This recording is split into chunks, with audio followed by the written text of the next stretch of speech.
প্রথমেই আমি এই এলাকার মানুষজন যারা আমাদের কথা শুনছেন তাদের ঘরে বলবো যে 20 তারিখ আমাদের হুগলি নির্বাচন পঞ্চম দফায়, সেই নির্বাচনে সর্বভারতীয় তৃণমূল কংগ্রেসের মনোনীত প্রার্থী রচনা বন্দ্যোপাধ্যায়, সেই রচনা বন্দ্যোপাধ্যায়কে ঘাসের উপর জোড়া ফুল চিহ্নে বোতাম টিপে ভোট দিয়ে বিপুল ভোটে জয়যুক্ত করার আহ্বান জানাই। এর সঙ্গে আমি বলবো যে কেন তৃণমূল কংগ্রেসকে ভোট দেবে। প্রথমত বাংলার মানুষ যারা বাংলায় বাস করে তারা আজকে অনেকটা মমতা বন্দ্যোপাধ্যায়ের সরকারের বটবৃক্ষের নিচে রয়েছে।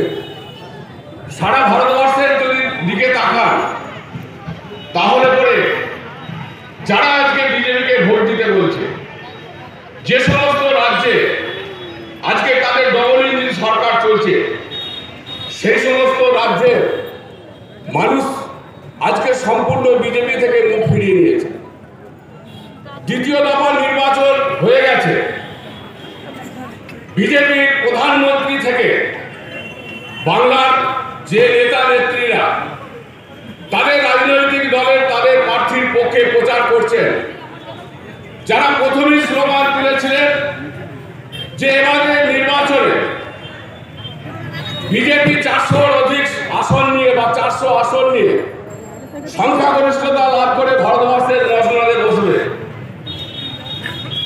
দুটোবারের নির্বাচনে তাদের সেই ফানুস আজকে চুপসে গেছে।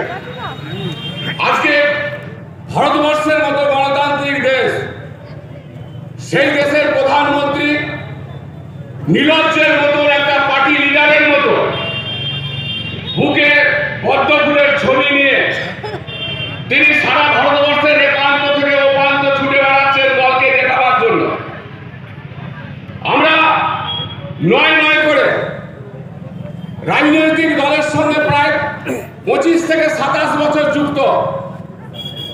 আমরা ইন্দিরা গান্ধীর রাজত্বের শেষ সময় দেখেছি, তারপরে প্রধানমন্ত্রীদের সময় কারণে আমরা রাজনীতির সঙ্গে যুক্ত ছিলাম, কিন্তু আমরা কোনোদিন দেখিনি যে ভারতবর্ষের প্রধানমন্ত্রীরা তার অধীনস্থ রাজ্যের কোন মুখ্যমন্ত্রীকে কুৎসিত ভাষায় আক্রমণ করতে, কিন্তু যিনি মাঝে মাঝে দাঁড়িয়ে রেখে রবীন্দ্রনাথ সেজে ফেলেন, কখনো বা ইচ্ছা করে আবুল কালাম আজাদ সেজে ফেলেন, সেই বহুরূপী প্রধানমন্ত্রীকে আমরা দেখেছি যে নির্লজ্জের মতো পার্টি ওয়ার্কার্সের মতো ভারতবর্ষের সংবিধানের সর্ব উৎকৃষ্ট যে সিংহাসন, সেই সিংহাসনের মর্যাদাকে খর্ব করে তিনি রাজ্যের পর রাজ্যে গিয়ে হিংসা বিদ্বেষের কথা বলে তার রাজনৈতিক দলকে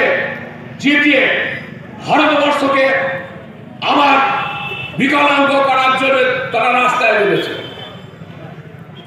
আমরা আজকের এই পথসভায় যখন করছি তার 24 ঘন্টা আগে গতকাল ঠিক এই জায়গায় ভারতীয় জনতা পার্টি বিজেপি হুগলির যিনি 5 বছরের সাংসদ ছিলেন, বর্তমানেও হুগলির বিজেপির প্রার্থী এবং পশ্চিমবাংলা সবচেয়ে দুর্নীতিগ্রস্ত যে মানুষটা আজকে বিজেপির বিরোধী দলনেতা তাদের দলের মুখ শুভেন্দু অধিকারী এসে এই জায়গার তাদের সেই ডায়াস থেকে বক্তব্য রেখে গেছে। আমি এই এলাকার যারা বিজেপির নেতৃত্ব দেন, ব্লকে অনেক রকম ভাগ আছে যাদের তাদের কর্মকর্তা যাদের রয়েছে, তাদের ঘরের উদ্দেশ্যে একটু কথা বলবো যে আপনার সাংসদ তিনি 5 বছর সারা হুগলির সঙ্গে ঘনেকালীন মানুষের সঙ্গে জনসংযোগ করেননি, তার দায় তার দোষ নয়। কারণ আপনারা যখন তার ডেজিনেশন দিচ্ছিলেন সারা ভারতবর্ষের বহু জায়গায় তিনি ঘুরে বেড়ান, চড়ে বেড়ান,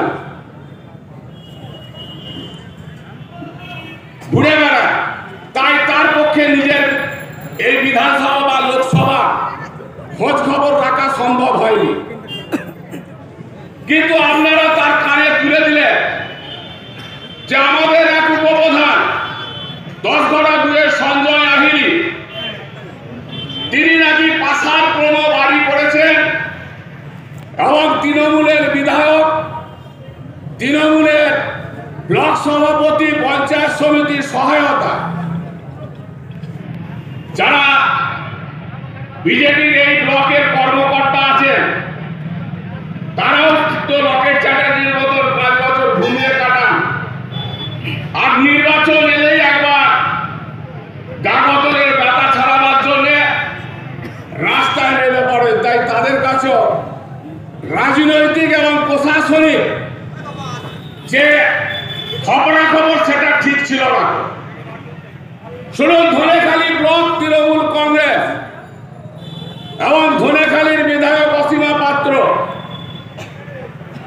আজকে ধনেখালির যে 17টা অঞ্চল নিয়ে এই ধনেখালির বিধানসভা, সেই বিধানসভা এলাকায় তৃণমূল কংগ্রেসের কোন নেতা কর্মী কোন দুর্নীতির সঙ্গে যুক্ত হলে পড়ে তাকে রেয়াত কোনদিন করেনি।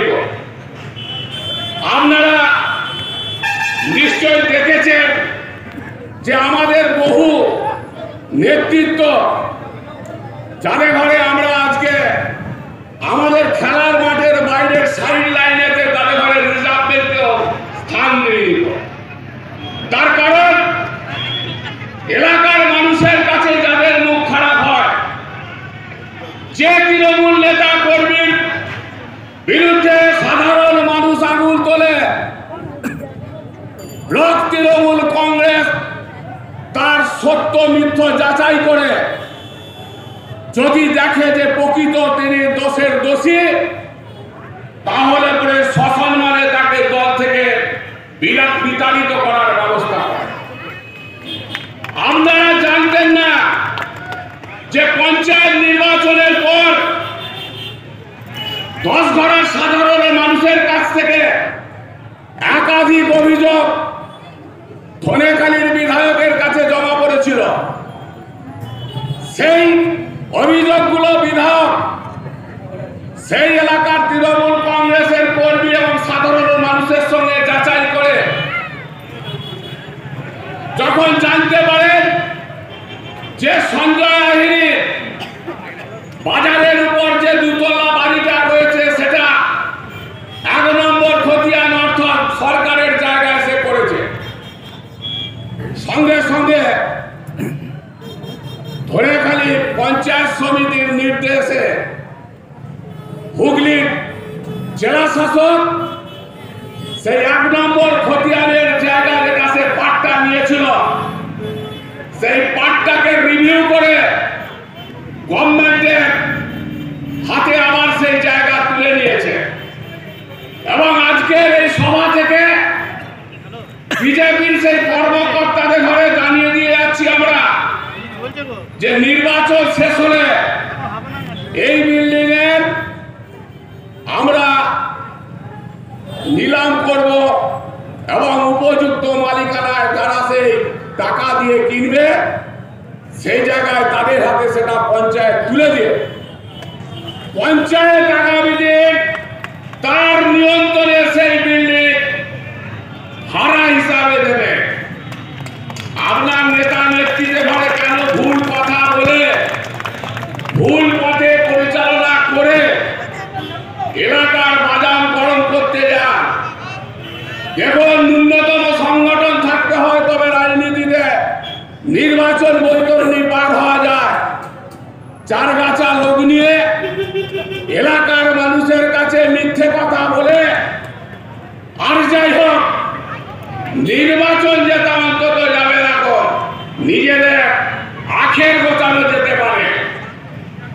এরপরে আসি পশ্চিমবাংলার বিরোধী দলনেতা, তিনি আওয়াজ তুলছেন ধনেখালি ব্লক সভাপতি পটল সৌমেন ঘোষকে জেলে পুরে দেব। আমার দলের নাকি কেষ্ট মুখার্জি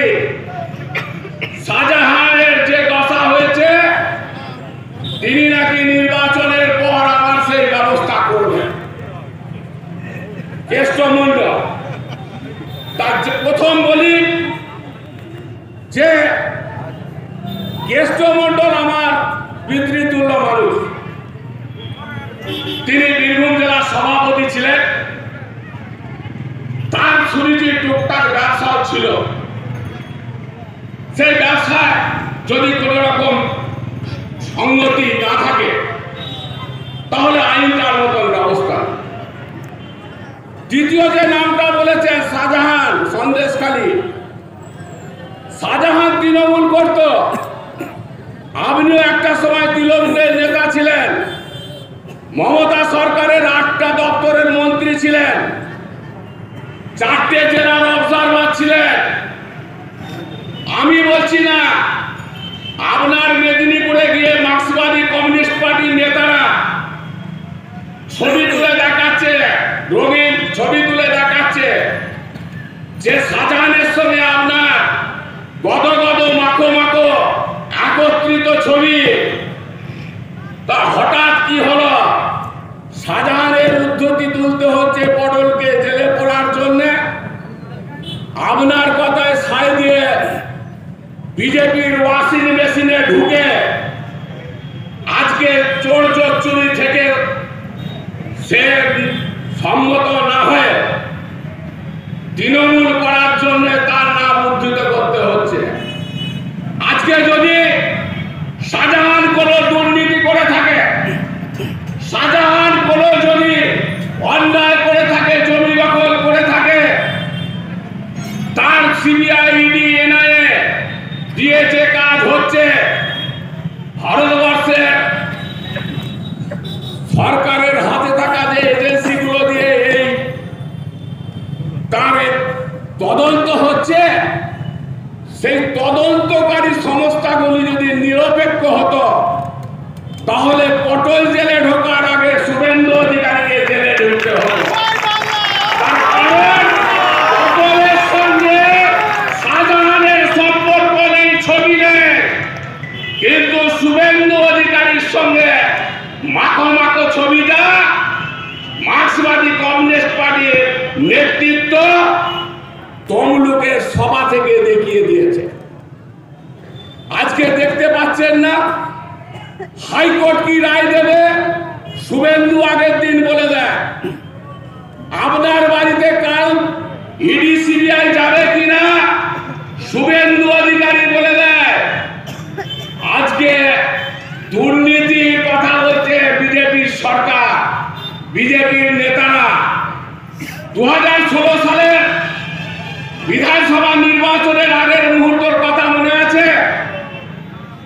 দিল্লির বিজেপি পার্টি অফিস থেকে একটা ভিডিও ক্লিপ প্রকাশ হয়েছিল। সেই ভিডিও ক্লিপে নারদা বলে একটা স্টিং অপারেশন হয়েছিল। সেই স্টিং অপারেশনে দেখা গিয়েছিল তৃণমূলের একজন নেতা মন্ত্রী নাকি সেই নারদার কাছ থেকে নির্বাচনের জন্য টাকা নিচ্ছে। যতগুলো ক্লিপিং দেখিয়েছিল সেদিন বিজেপির দিল্লির পার্টি অফিস থেকে, সবচেয়ে পরিষ্কার ভাবে দেখা গিয়েছিল শুভেন্দু অধিকারী কাগজে মুড়ে কোন টাকার বান্ডিল এদিক থেকে ওদিক করছে। ভারতবর্ষের সিবিআই, ইডির আজকে যারা নিয়ন্ত্রণ করে সেই স্বরাষ্ট্র দপ্তর, অমিত শাহ আজকে যে দুবার তলব করলো শুভেন্দু অধিকারীকে, সঙ্গে সঙ্গে দিল্লি উড়ে গিয়ে তিনি তার হাতে পায়ে ধরে জিপ দিয়ে পা চেটে ঠিক করলেন আমি যতই দুর্নীতি করি, যতই টাকা নিই, আমি সাদা ট্রাউজার পাঞ্জাবি পরি, পশ্চিম বাংলার মানুষের কাছে আমি গডফাদার। আমার এই ভাব মূর্তি সব নষ্ট হয়ে যাবে, তাই আমাকে আপনাদের ওয়াশিং মেশিনটা একবার খুলে দিয়ে আমি ঢুকে পড়ি, আমি সাদা হয়ে যাব, আমি বলে দেবো আর কে কে টাকা নিয়েছিল।